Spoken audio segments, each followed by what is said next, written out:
What's up everybody, Matt Maran here for another weekly update. So there's lots of exciting news to go over here this week. Before I get into the news, I first want to mention I'll be doing my usual weekly live stream here on Sunday night at 9 p.m. Join if you can, it's always a great time. But Volkswagen has revealed the 2025 refresh for the Jetta this week, and the best news, it's a nice refresh, but the best news is the fact that they're continuing to offer a manual transmission in the GLI, which is amazing, and it's going away in the GTI and the Golf R. I think this might be the last Volkswagen to offer a manual that I know of, at least here in the States, and I wasn't expecting it. I'm very happy to be surprised by the fact that they're continuing the manual here. It's so good.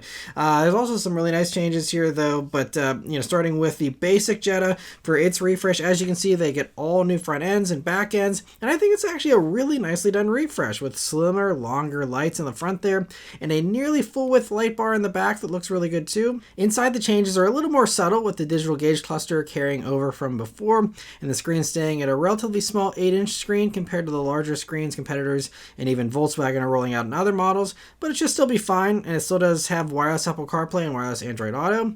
Unfortunately, they got rid of the climate control knobs though and replaced them with capacitive buttons like we've seen in other Volkswagens, but they are illuminated at least, so that's good. And then mechanically, it's mostly carryover here, with the regular Jetta continuing with the 1.5T motor that does 158 horsepower and 184 pound-feet of torque, and the GLI continues to use the 2-liter turbo that still does 228 horsepower and 258 pound-feet of torque. And yes, manual and 7-speed dual clutch are both still available here, although unfortunately the manual has been dropped from the base Jetta, which I'm sure is due to lack of interest, but combined with the loss in the Civic this year, the Impreza last year, and the Corolla a couple of years ago, I believe this leaves the Mazda 3 as the last regular compact sedan to offer a manual, and it's not even in the sedan, it's only the hatch with the Mazda 3 there. So this means basically, yeah, they've completely gotten rid of the option, and I mean, it makes more sense to keep it for the sporty models anyway, but for those who didn't need the extra power, it was nice to have the manual. And from what I've heard, the base Jetta with the manual is actually a fun little combo. I've never gotten a chance to try it myself, but it's sad that that's going away. But again, I guess just very few people are interested, and if they are wanting a manual, they're probably going to go for a GLI anyway. So I mean, it makes sense. But not to end on a sad note though here, the last bit of good news is that when you compare last year's base automatic to the 2025, it's amazingly gotten cheaper, even if by only $165, but it starts at $23,295 including destination. And there's no pricing for the GLI or any of the other higher models yet, but I'd expect them to be similar as well, which is great with these days of rising prices. I mean, the fact that this not only retains its price point but gets cheaper is just fantastic. And I think Volkswagen is being aggressive with the price point here, because they say that Jetta sales have more than doubled this year. I think they say they're up by 255%, and I believe they're kind of chalking that up to its lower starting price compared to, again, you can't get a decent Civic, in the low 20s anymore, really. You can't get, all these are just so expensive with all these cars. And so the fact that the Jetta comes in nice and cheap, I think also combined with the fact that like the Kia Forte is also towards the end of its life, so it's a little bit on the weaker side until the K4 comes. And so yeah, I'm just really happy to see the Jetta doing well. And yeah, so they say the 2025s will begin arriving at dealers in the third quarter of this year. And maybe this spike in Jetta sales is making them reconsider whether they should have gotten rid of the Passat. Maybe they will bring over the new Passats here to the States. I believe it's only wagon in Europe now. Maybe they could hack the wagon end off and just make it into a quick little sedan and bring that back. I don't know. But anyway, moving on here, some other Volkswagen news. The Mark 8.5 Golf R refresh was fully revealed here this week in Germany. And like I covered 2 weeks ago, it gets bumped from 315 horsepower to 328 horsepower, with torque remaining at 310 pound-feet. We'll see if the US gets the same increase, because these, again, are just European-specific numbers for now. And there's no manual in sight either here, sadly. But again, it was always, it had been not around in Europe for a little while now. But, the consensus was that it's not going to return here for the States, and that's most likely still going to happen. But all the other mechanicals carry over. There is a new loud start mode, though, that revs to 2,500 RPM on startup, and the race mode now keeps boost levels higher by leaving the throttle open on overrun. The main changes are to the styling here, with new headlights, taillights, front bumper. There's also a black edition now that, obviously gives everything a darker look. And there's also forged wheels available now that weigh only 17.6 pounds each. each, which is probably the biggest improvement of all here. That's pretty cool. Inside, it gets the larger 12.6-inch touchscreen and bigger paddle shifters there. And pre-orders open this summer in Europe, and we'll get it at some point here later this year, but there's no specific US info here so far, but still a really nice improvement there. And BMW has finally fully revealed the 2025 M5, and it puts up some big numbers, both in good and bad ways, as you've probably heard this week. This has been like one of the top topics this week. So first, the good news here is it gets the S68 4.4-liter twin-turbo V8 still, combined with a plug-in hybrid system that gives the new M5 717 horsepower and 738 pound-feet of torque. But despite all that power, the official and probably conservative 0 to 60 time is only 3.4 seconds, which I believe is actually slower than the last generation version. It's 3.4 seconds. It's still very fast, but these days I feel like that's a little underwhelming for stuff like this. But anyway, the top speed is 190 miles per hour, and it runs through an 8-speed automatic still, and has all-wheel drive system still that can go to rear-wheel drive as well. The electrified component is a 14.8 kilowatt-hour battery that somehow only does 25 miles of range, and also confusingly adds nearly 1,100 pounds to the car compared to the old one, with these now weighing 5,390 pounds. So those crazy rumors were right. It is insanely heavy. To put that into perspective here, the fully electric i5 M60i actually weighs about 150 pounds less, with a big battery pack, and actually does a 0.1 second faster 0 to 60 despite having 124 less horsepower. So it's just the instant punch of the electric motors, and they're more efficient packaging. I'm sure for some that doesn't matter, because as long as the V8 is present, all is forgiven. It could have a 10 seconds 0 to 60, and as long as it's got a V8, people are going to be happy. But this is just wild, and not in a good way, in my opinion. I mean, it's not the only massively heavy super sedan out there. The Porsche Panamera Turbo E Hybrid also is similar with its weight, but it still just feels kind of crazy to me. And it's also insane to think that an Audi RS6 or RS7, which are like over 400 pounds lighter, are now the lightweight options under 5,000 pounds here. But that is the world we're living in with these things. But anyway, there's a new boost control feature that gives you max power by pulling and holding the left paddle and then flooring it. And as far as handling goes, it gets AM adaptive dampers and some lightweight suspension components compared to regular 5 Series. And there's 6 piston front calipers and just single piston rear calipers too, which also seems like a lot less than I'd expect from something this heavy and something that's supposed to be track ready. Single piston calipers, I mean, I'm sure they're big still, but usually you see at least 2 piston rears in anything that has any kind of sportier aspirations as far as trackability and stuff. But anyway, tires are 285 in the front and 295 in the rear. And while, again, 295s in the back aren't small, that also is less than I feel like you'd expect for something with 717 horsepower, even with the all-wheel drive system. Inside, it gets the new 5 Series interior, of course, with unique seats, wheel trim, all the usual stuff. I think the only good surprise about the M5 here is the price tag, in my opinion. So it starts at a relatively low, relatively low, $120,675, including destination, which is only about $3,000 more than the old competition version, despite all the extra tech of all the extra punch and all that. I mean, it's, whenever you look at it in a vacuum of that, they actually priced it really well. It is also $70,000 cheaper than that Porsche Panamera Turbo E Hybrid that I mentioned, which is slightly faster for its 0 to 60, but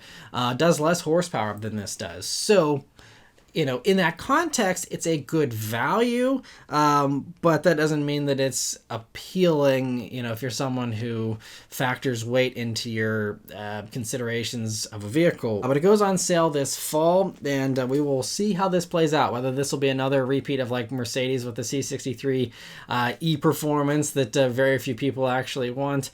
We'll have to see if this is appealing to people or not. But anyway, very interesting to hear that, and let me know your thoughts on that in the comments below.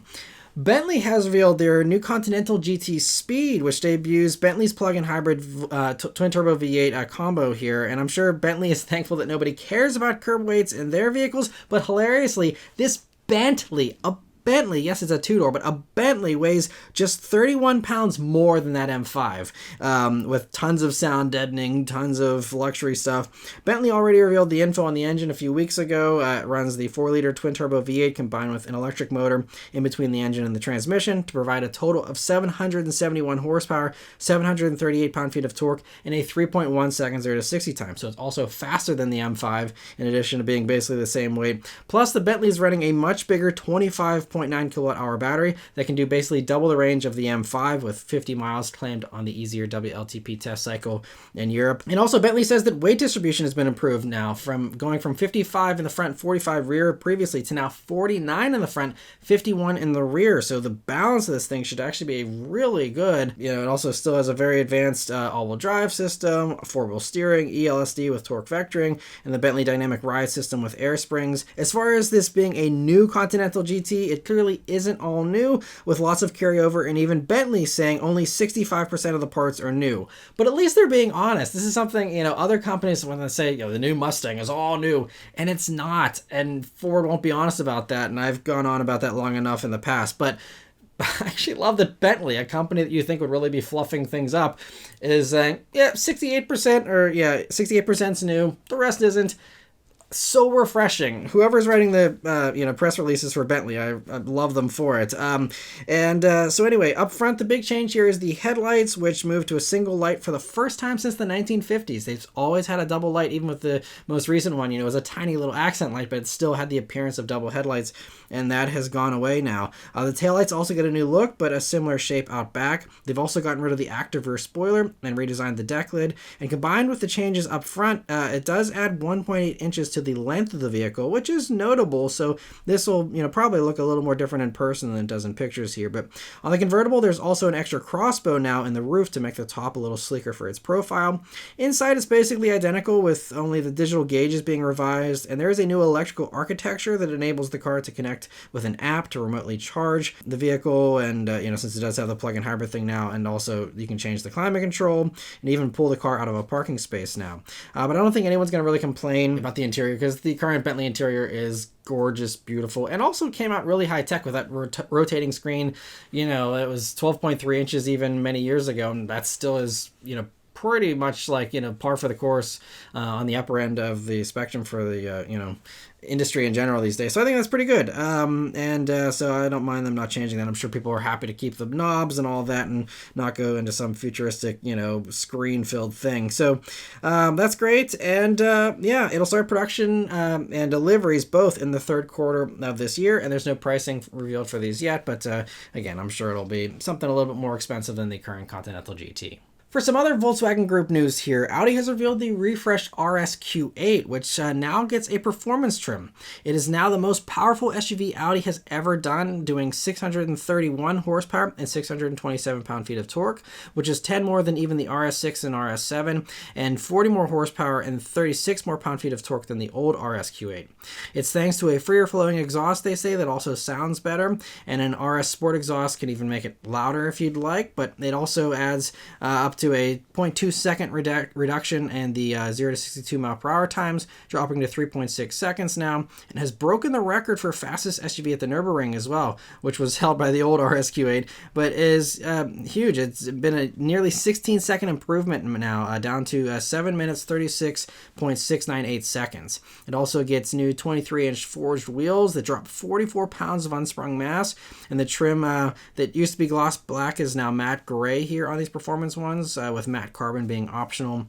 You can still get the regular RS Q8 as well, and it gets a carryover powertrain, but does get the other updates here that all the Q8s get, including the new grille, bumpers, headlights, and taillights. The interior is unchanged other than a few new trim options, and there's no info on pricing or when it'll arrive in the US, but I think these are some really great improvements, and so great to see that. Audi has also set another Nürburgring record here, this one in the refreshed RS3 that's debuting in August. So it beat the BMW M2's Nürburgring time by over 5 seconds. seconds, doing a 7-minute 33.23 123 time, and is now claiming the title of fastest non-front-wheel drive compact car.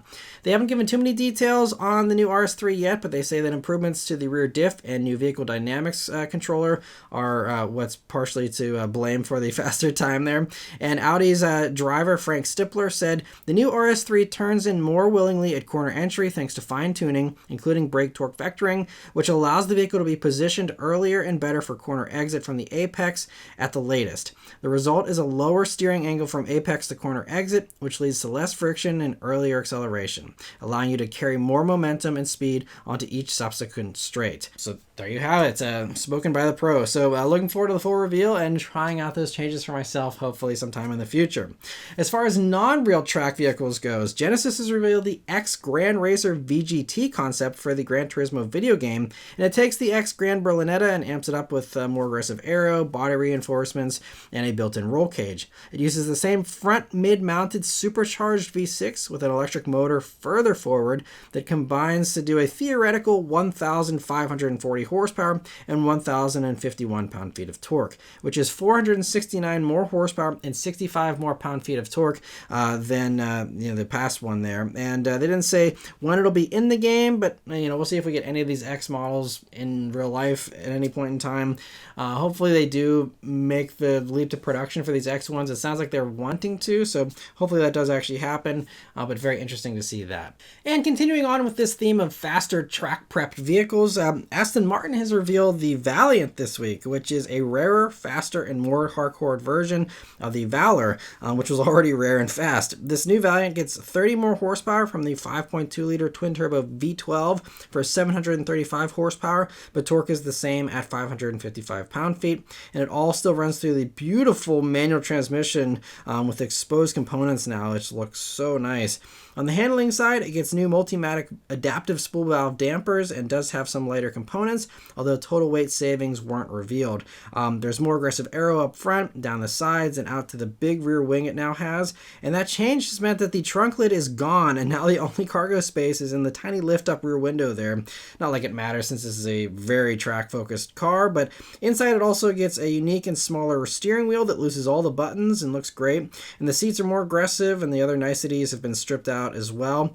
And so if 110 cars of the Valor sounded like too many to you, you'll be happy to hear that they're making just 38 of these Valiants, with deliveries beginning near the end of this year. And it's cool to see.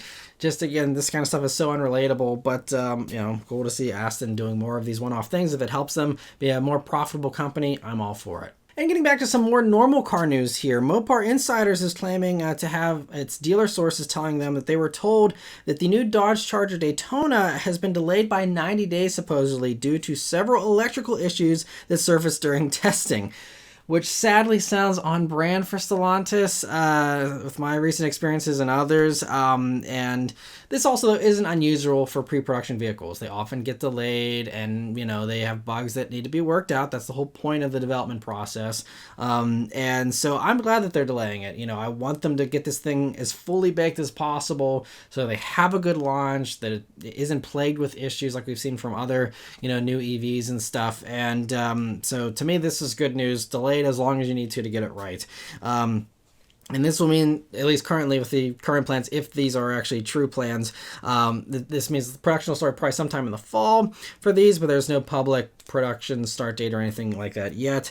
But considering they called this a 2024, I'll be curious to see if they're not building them until the fall, that they might want to carry it over to 2025, for the branding of it. I mean, maybe they want to have this thing of like, oh, we never went a year without a muscle car. And if you have a model year gap of, 2024, then that could, be bad for the history books or something. I don't know. But I think it makes sense to call it a 25 at this point. We'll see what Dodge does. But another vehicle getting delayed here is the Volvo EX30. So like I suspected when the trade tariffs were announced, with them saying, anything that's built in China that's electric gets 100% tariff. The EX30 is built in China, is electric. It's going to get 100% tariff if they try and bring it over here. they have said, ta-da, we're delaying it until the factory in Belgium that was always planned. That's going to start ramping up EX30 production sometime next year, they say. They didn't get any more specific than that. But yeah, it's funny because other outlets were more surprised by this, and there was like discussion among dealers like, I wonder why they delayed it and all this stuff. And it's like, is no one watching the news? What's going on here? So it gets the tariff. That's why. It's that simple. And even Volvo is kind of beating around the bush a little bit. And it's like, why not just call a spade a spade? But anyway, that's entirely the reason why, because they're not going to be able, they claimed this thing was going to be what, 35, 40 grand. You're going to try and sell it for 70 grand with this tariff? Like, no way. So anyway, for those that placed a pre-order for an EX30 this year, Volvo told Autoblog that they will offer these customers several options to drive a new Volvo until their EX30 arrives, but they didn't get any details on that just yet. But I think this will, benefit American buyers as well, because, while these are starting to go on sale already in Europe and elsewhere in the world, those customers can, work out the bugs, and then hopefully, and it's basically second model year when it comes next year, hopefully a lot of the early teething issues, if there are any, those will all be worked out, and we'll have some more solid vehicles once they actually come to the States. So I think it's, nice that it's kind of played out that way, honestly, although I'm sure it's inconvenient for many people who wanted these sooner. But and some other small and affordable European EV news here. Autocar's anonymous BMW insiders claim that BMW is working on 2 entry-level EVs, an i1 coming in 2027 and an i2 coming in 2028. They'll supposedly be based on the new class platform and won't share a platform with the gas-powered 1 and 2 series that are over in Europe there. And for these electric ones, they say that the 1 will be a sedan and a hatchback, with the 2 being either a crossover or a coupe. I guess maybe they haven't decided on that one yet. I don't know, but they will both offer either front-wheel drive or rear-wheel drive. So don't expect an i2 to be like the 2 Series actual coupe that we have with rear-wheel drive. It sounds like it'll be more like the 2 Series Gran coupe that we have here with the front-wheel drive thing. So yeah, we'll just have to see if BMW decides to sell these here or not. But I mean, I think a lot of companies now want to go into the entry-level thing, so I think this has a pretty good chance of actually coming to the States, but we'll have to wait and see. Rivian and Volkswagen also had some big news here this week, with Volkswagen announcing that they will invest up to $5 billion in Rivian for a joint venture to share in EV architecture and software. So their vehicles coming from this partnership will arrive before 2030, they say, with both companies continue to do their own stuff as well. But I guess this is kind of like the other partnerships we've seen with other car companies of teaming up to build a car. I'm suspecting this could have something to do with Scout, but I could be wrong. We'll see, but they didn't say anything about the details of what the vehicles would actually be. And so, yeah, I think this is certainly very helpful for Rivian. Everyone was worried that they might not have enough money to continue long enough for the R2 and R3, and I think this solidly puts Rivian in a healthy place now for their R2 and R3 debuts in 2026, and help them go beyond that as they continue to gain momentum and steam here.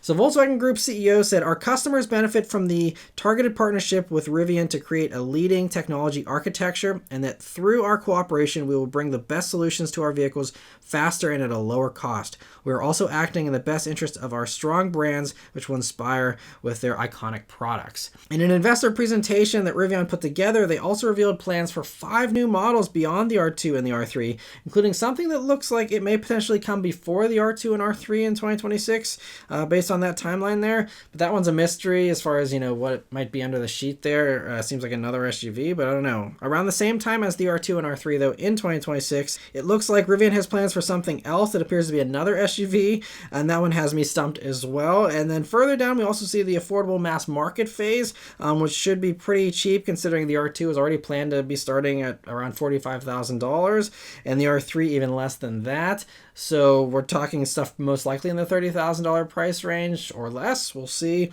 With especially that smallest one at the top there, looking like that could be a nice little 25 grand car or something. We'll see. But what's strangely missing there was another truck. I mean, Rivian, it seems like the R1T is really well liked by people. You would think the obvious thing would be to do a mid-size electric truck and even a compact truck, beat Ford to an electric Maverick kind of deal, especially if you have these small platforms and stuff. It seems like it'd be perfect, but doesn't seem like any of those silhouettes are suggesting a truck. Maybe the silhouettes don't mean anything. Maybe, you know, plans are still in flux. We'll see. But anyway, you know, hope it all goes well for Rivian, and I hope they finally add Apple CarPlay and Android Auto at some point, so that these can be truly competitive with everything else out there. And for the last news here, Rimac has announced a new brand called Verne that'll supposedly produce autonomous robo-taxis, and they revealed what they'll look like here and how they'll work. So as you can see, there's no controls in the vehicle outside of a stop-start button that the rider can hit at any time if they feel uncomfortable and want to get out, which they hope will help with comfort levels. We'll see. But it has cameras, radar, and LiDAR, all to help it adapt to weather, different types of roads, and even adapt to different driving styles based on the places where it's being used. It's only a two-seater, which they say is because, according to their data, 90% of rides only involve one or two people, so that makes sense. And the whole experience will be controlled with an app where you can customize things like the temperature and ambient lighting before the car even picks you up. There's a 17-speaker stereo, reclining seats, a panoramic roof, and a 43-inch screen. At the end of each day, they'll return to what's called a mothership, where they'll be inspected, maintained, cleaned, and charged, because they're electric, of course. And they won't be for sale to the public, and will start rolling out supposedly in 2026 in Croatia, followed by Europe and the Middle East. And they have agreements with 11 cities so far, they say, and are in talks with over 30 more cities around the world, but they didn't say where the others could be. And my big question for this still comes down to insurance and liability. You know, are they going to accept full liability if this thing hurts somebody, damages someone else's car, whatever the case might be? I mean, that's the biggest thing. I think everyone's been trying to figure out these robo-taxis, and most have failed. We'll see if Rimac's team can crack this, and I wish them all the luck in the world. But yeah, others haven't been able to do it yet. We'll see if they can get there. But anyway, interesting to see that. And lastly, I want to thank all of you that are members of the Matt Moran Motoring Club. So we didn't have any new members join this past week, but we did have a bunch of people that were able to rejoin thanks to the membership gifts very generously given by Kyle during last week's live stream. So huge thanks to you, Kyle, for your continued generosity every week. I'm sure all of those members that continue to be able to be members, thanks to your generosity, really appreciate it as well. But I appreciate it the most. I think it means a lot. And so for anyone else like to join, become a member and get all the membership perks like that priority answering, the Discord server, and all the other stuff, there's always join buttons here on the video page, the channel page, and a link in the description. But anyway, thank you all very much for watching. Let me know your thoughts on all this stuff in the comments below. Please leave a like and subscribe to keep these videos coming, and I'll see you guys on the next one. Take care.